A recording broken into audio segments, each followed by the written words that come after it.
Donald Trump is just the vehicle, someone who has been put in there for a specific reason. One, it's to trash the current system. He's done it with this war. He's done it with tariffs. He's done it in multiple ways already. The other part of his reason for being put in there is trash the old system and facilitate the unfolding of the new system.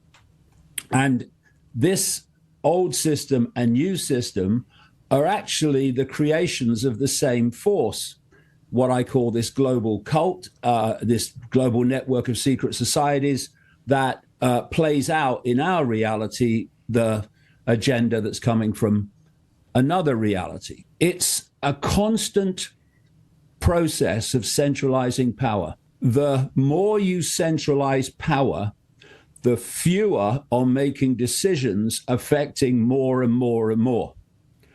So countries in Europe used to make their own decisions. The tribes of Europe used to make their own decisions before that. Now it's bureaucrats in Brussels dictating to the whole of the European Union. This is what I'm talking about. The attacks on Iran have got to be seen in that context. That's long planned.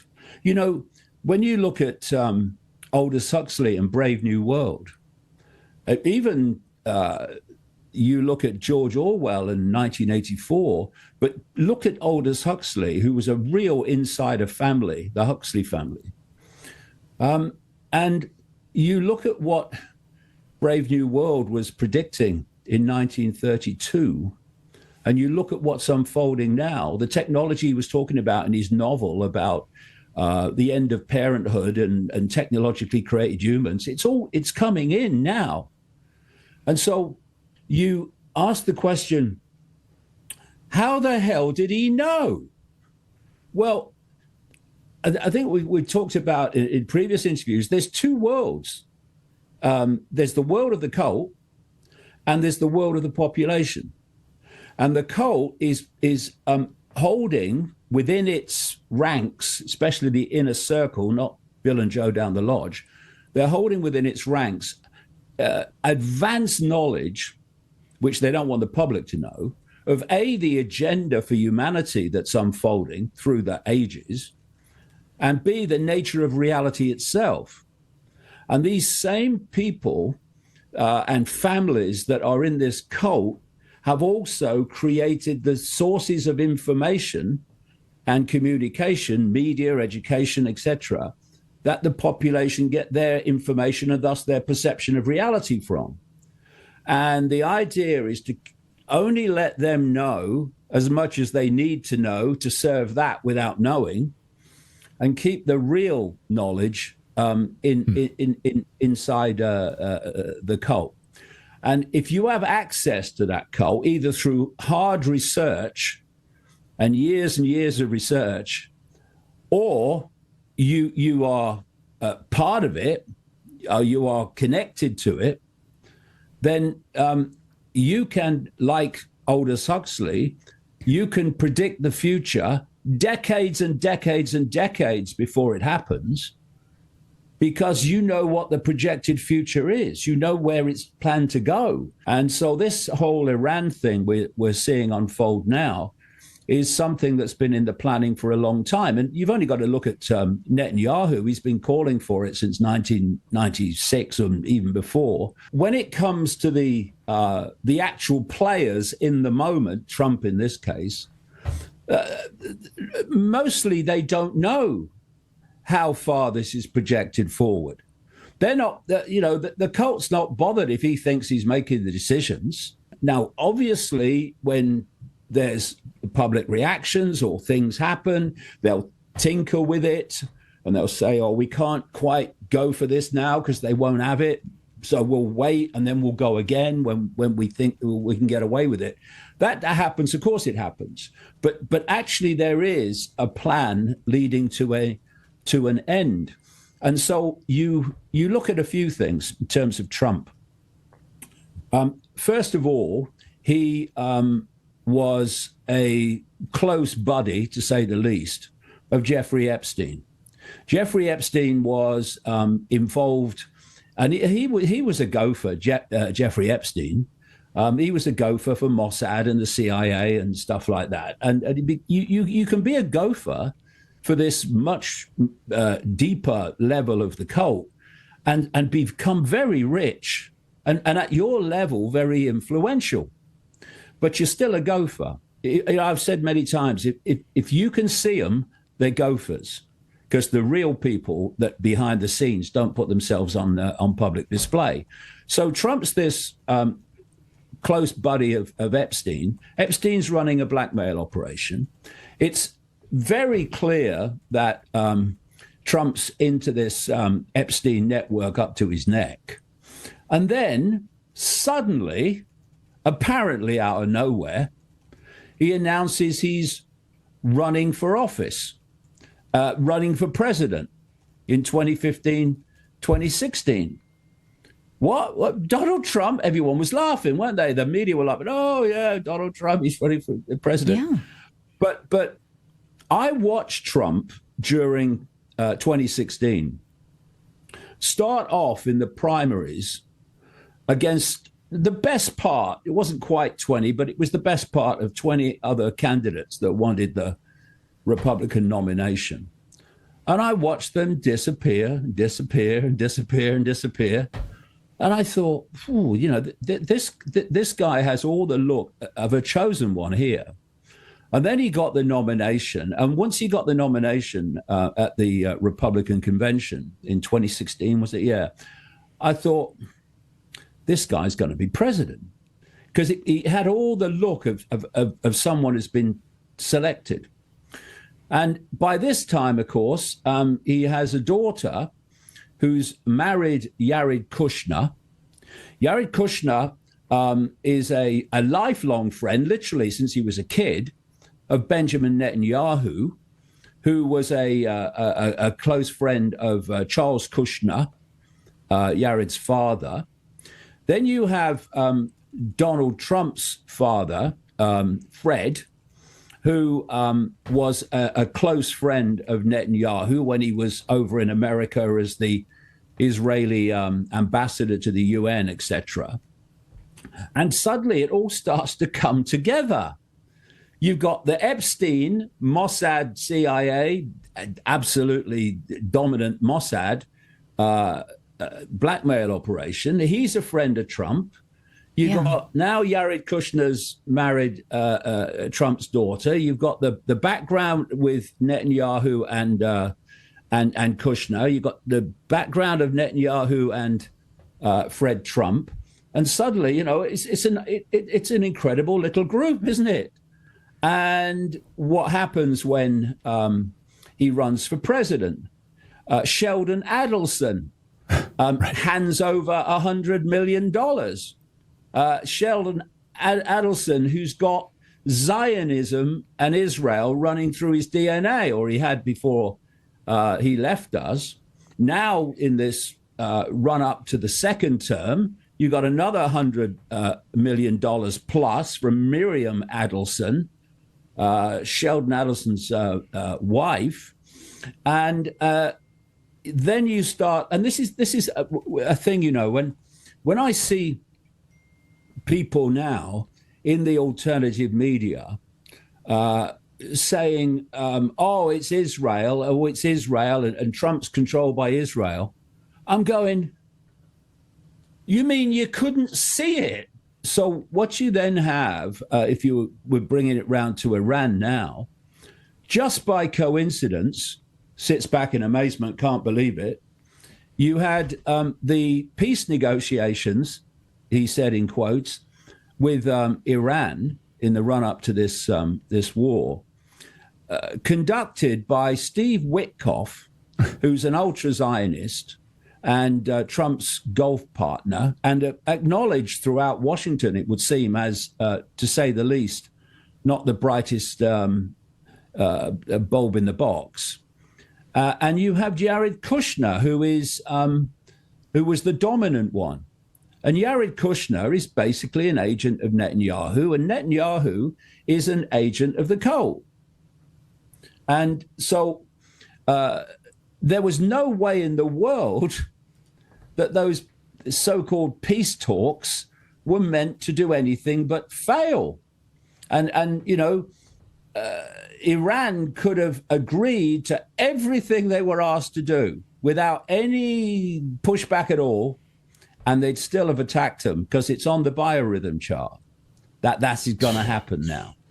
And so when you look at, just as I've talked in the last few minutes, what a close-knit group. You got the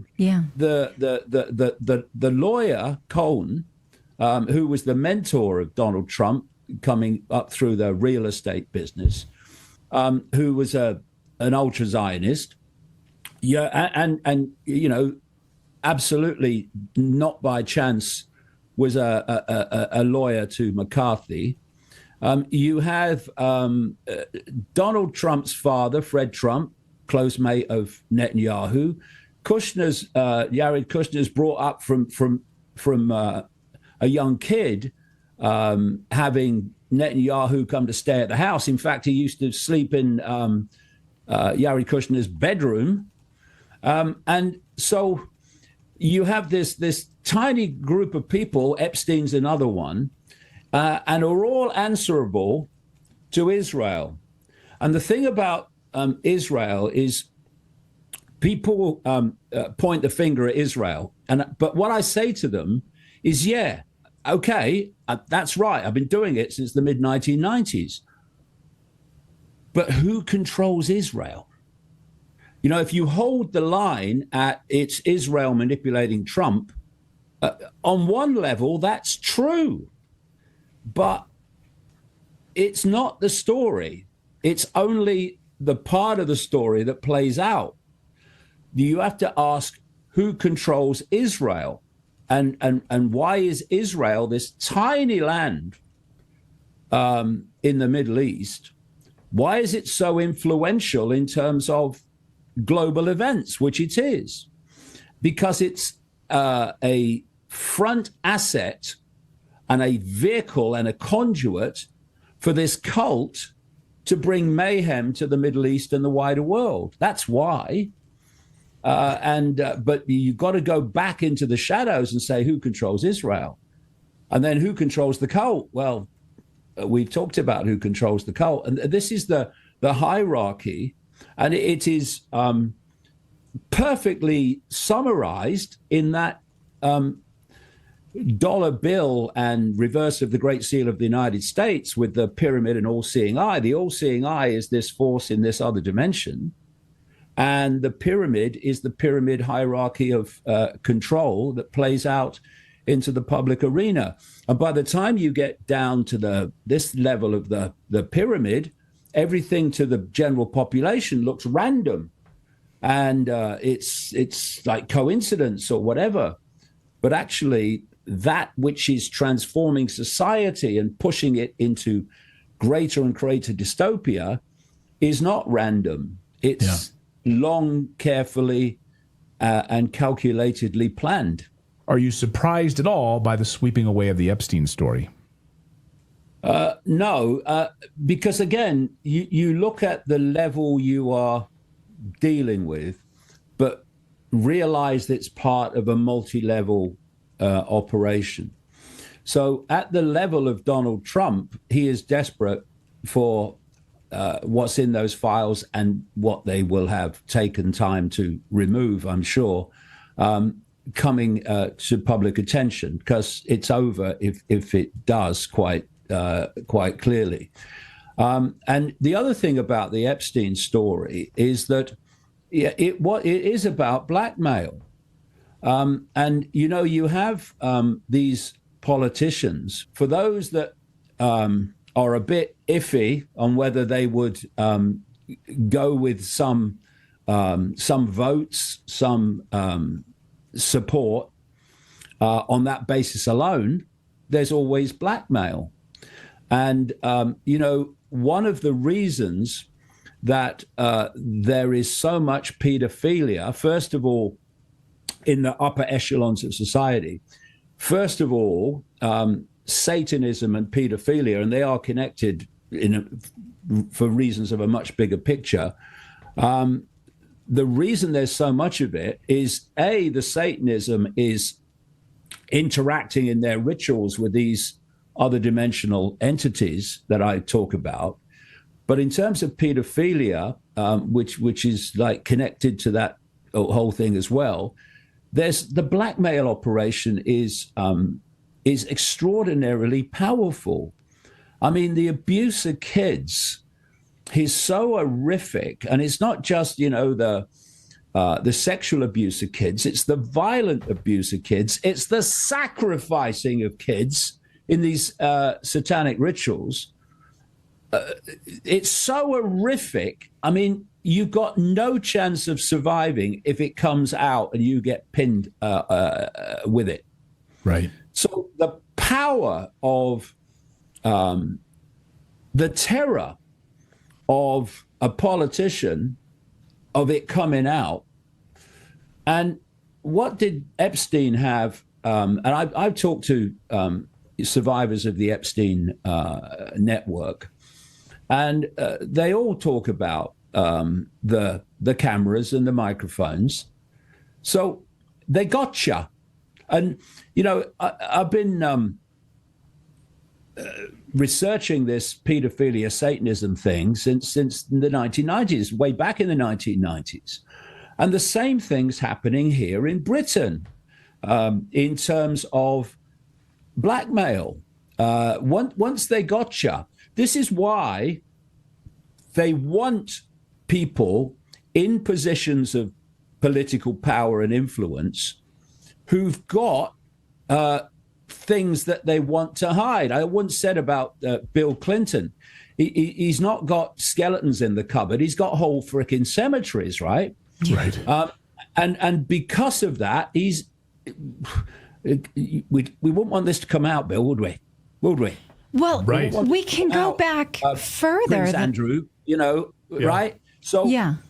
You are in a situation of incredible power to influence events, by influencing support for legislation that suits your agenda.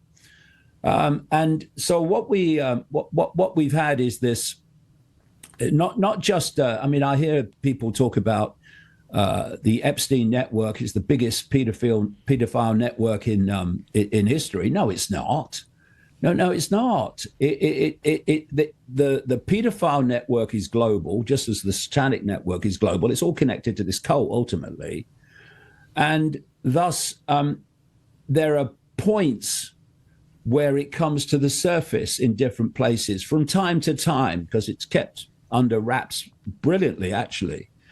And so you had the Epstein thing. That was when this global cult came to light in terms of his network, which would have connected into the global network. This network has been in place longer than the CIA, longer than the FBI, longer than all these law enforcement intelligence agencies. It goes back, you go back into Elizabethan times in Britain, to see when the British intelligence was emerging. It goes back, and then some beyond that. What I'm saying, therefore, is that these intelligence agencies have not been infiltrated by this cult. They were created by it. They are to start cult. with. The cult has a ruthless, it's absolutely ruthless.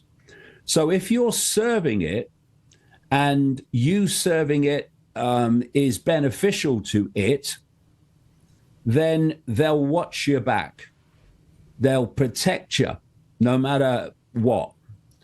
The point where they can't protect you anymore without the possibility, Savile was a classic, of the cesspit opening and people seeing a much deeper level of what's going on, then they'll hang you out to dry. They'll get rid of you, or at least take you out of public circulation in some way, because they are absolutely ruthless. These people that to be in so much power and have so much money, only why they serve the cult. Once the cult thinks, no, it's in our interest now to cut them loose, they will. And no problem, because they're just gophers to this inner circle. And if it becomes the best thing from the cult's point of view to cut and run with Trump, then they will. If they think protecting him and keeping him in power so that he'll continue to do his role that we want for him, then they'll watch his back and make sure that he's protected. But it's a whole different way of looking at the world and how the power structure works. Because if you only look at it on the level of daily events and politics, you're never going to get it, because that's way out from where it's coming from. One of the great foundations of this cult is control of perception, which means control of behavior, but also, and it's connected, control of attention.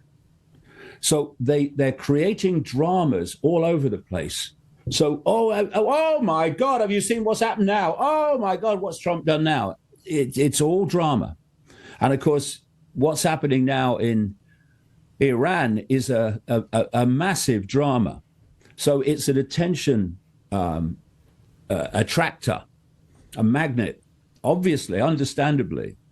And what I would say to anyone is, when something massive is happening, whether it's 9/11 or the invasion of Iran, lift your eyes from the attention magnet and look at what else is going on over here. Because while you're looking there, lots is going on over here. And so I started out talking about Trump having two major roles. He has others, but major roles. One is trashing the current system, and the other is facilitating AI coming in. Well, obviously, with what's happening in Iran and so many other things, he's trashing the system. But he's also facilitating the whole AI thing. And while we're focused on Iran, we're not seeing that is moving on faster and faster and faster. I noticed that, Elon Musk has an opinion on everything, but he's not said anything that I've seen anyway, unless it's, very recently, about Iran. Oh, it's not happening in his world. Yeah. No, because what he's been doing, what he's turned X into, and that's what it was meant to be, that's why they allowed him to buy it, along with many of the other usual suspects. He's turned it into an AI promotion, propaganda platform. Constant. It just like machine gun fire now. And the idea is that, you trash the system, but you've got to bring in the new one. And what I'm seeing daily, all the time, is the ever quicker stepping stones towards that end, which is to connect the human brain to artificial intelligence. Talked about this in previous interviews we've had, and to basically fuse AI with the human brain, so AI becomes the human mind. And I've seen Musk in the last few days celebrating the fact that there's now more than 10,000 Starlink and SpaceX satellites in orbit, with tens of thousands to come.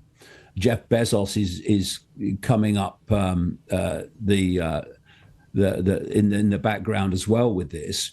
Low orbit satellites, which are being sold to us as its internet connection, Starlink. He's also, this anti-system rebel, got a SpaceX contract with the Pentagon and government for something called Star Shield, which is about the basically surveillance, which connects into Palantir and Peter Thiel, etc. Because it's all connected. They're all connected, and so you're seeing this satellite explosion on the grounds of it's an internet. It's an internet system. But what we need to realize is that electromagnetism is not just the electromagnetic field of the planet. It's also consciousness. The human mind at the human level is actually an electromagnetic field. And some documents, CIA documents, have been circulating on the internet recently, basically to that extent. You also have collectively these 5G, and now Trump's gave the big go-ahead to 6G. Of course he has. 6G is a big, massive turning point in all this. And they're pouring out 5G, 6G in the cities and the towns. And what is that? It's an electromagnetic field. And then you have the low orbit satellites I'm talking about, which are essential for a global technologically generated electromagnetic field. And through that electromagnetism is planned to come, indeed, I would say it's already coming, frequencies, information frequencies that are creating what I call the hive mind, the human hive mind. There was a Princeton study recently that was circulating on the internet. Actually, it came out in August 2025, but the last few weeks it's been circulating suddenly on the internet, where they've found that the human brain is generating an ultra low frequency electromagnetic field, and that human brains are connected, so that you can over vast, what we perceive as distance, another story, these brains are all connected. So even at that level, there is already some kind of hive mind. What they're seeking to do is to really make that far more extreme and effective, and that once that connection, AI connection to the brain is made, AI will do, these are his words, more and more of human thinking until human thinking is negligible, deleted really, in fact. And this is what's unfolding. And so, I can get a bit frustrated here and there when I'm seeing elements of vast elements of the alternative media that is focusing on this, that, or the other, and not even beginning to focus enough on what's unfolding around us, this new system. Okay, they talk about the 15-minute cities and the digital currency, all great, absolutely fantastic that that's getting circulated.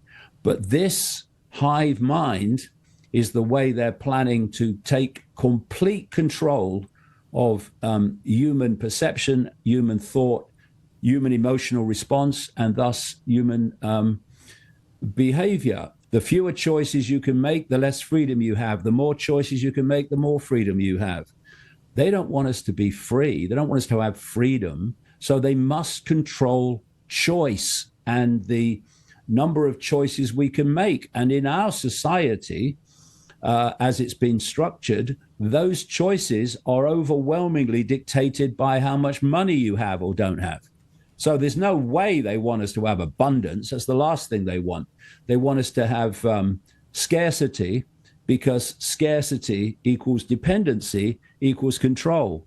And that's why the mass of the population has always been in a state of dependency on the few, never more so than now.